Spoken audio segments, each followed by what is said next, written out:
right, so we are now going to cover continuing education, miscellaneous, and benefits. That's where we are in this section, the last three.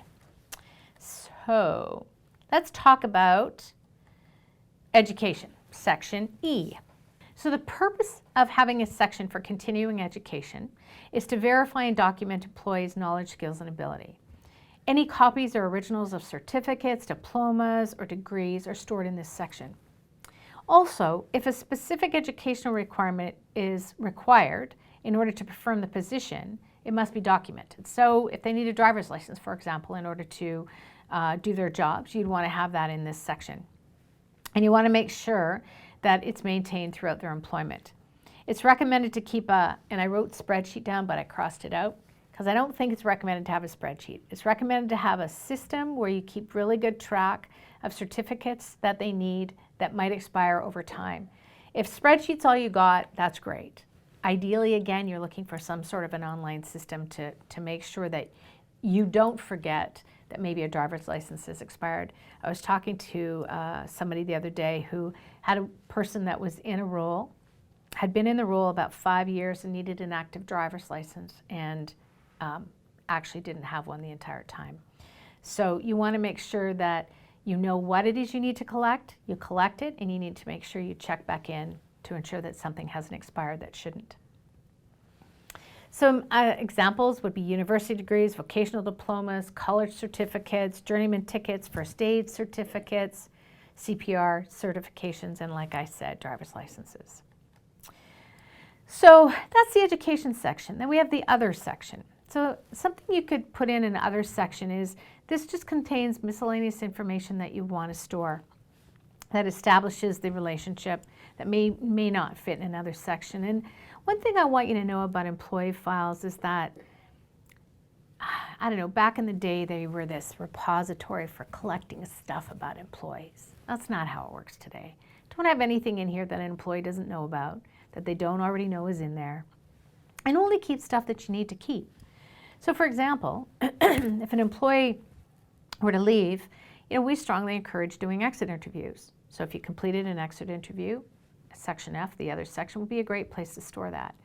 One of the things we recommend, though, is that you make it a qualitative exit interview. So make sure their direct supervisor's not doing the interview, because that's not ideal. But ask questions that you can measure, like if you were to rate our culture from 1 to 5, or our values, or so that over time you can start to get qualitative data that you can say over the past 3 years, you were scoring a 3, but from that you increased, you changed what you did to enhance it, and now it's that score is raising. I think that's an important thing to think about.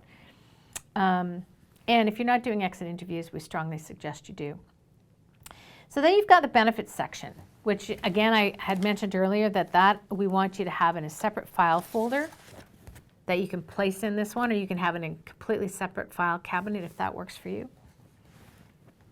So a separate employee file, as I said, and you want to make sure that only those that need to see this see it, because you can't unsee what's in a file. So some things you might store in a benefits folder would be the enrollment cards, the change forms, some correspondence that you might have, enrollment for optional benefits, salary increases for benefits, premium changes, RRSP information if applicable, workers' comp forms if applicable. The bottom line, though, is I wouldn't have anything in here that I wouldn't want to know. So you don't want to have anything in here about diagnosis, where possible, and have the insurance company keep all the data so that you don't have anything in here that could possibly be seen by someone that shouldn't see it.